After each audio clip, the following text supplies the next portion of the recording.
Jean-Jacques Bourdin. Elisabeth Lévy est avec nous. Elisabeth, bonjour. Bonjour Jean-Jacques. Alors nous changeons complètement de sujet parce que là, l'intelligence artificielle n'a rien à voir avec tout cela. Il s'agit de soirées libertines parisienne dans le collimateur de la mairie et des voisins. Que se passe-t-il? Alors, ça se passe à Paris 15e, dans une résidence ordinaire plutôt cossue, nous dit le Parisien, et au sous-sol, il y a des locaux commerciaux où un mystérieux Z organise des soirées gangbang, ce qui signifie, explique pudiquement le Parisien, qu'une femme, écoutez bien, est placée au centre des attentions de plusieurs hommes. Alors, les hommes payent 80 € et peuvent être jusqu'à 20.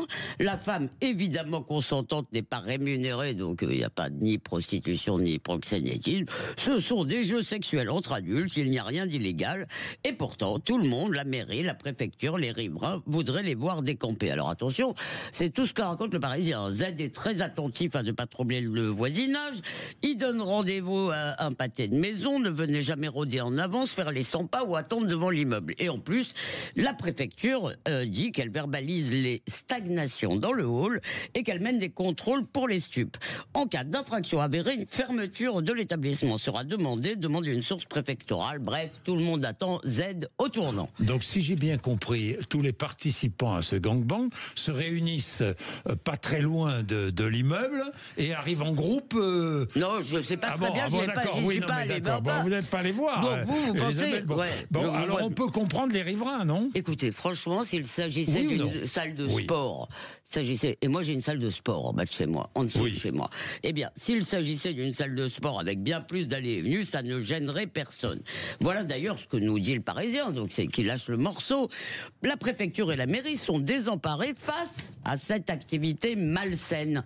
Et c'est la même chose pour les riverains qui sont farouchement opposés à ces pratiques dégradantes et moralement difficilement acceptables. C'est toujours des citations du Parisien, ce qui veut dire que chacun se sent autorisé à juger la sexualité de ses contemporains, à dire ce qui est bien et ce qui n'est pas bien.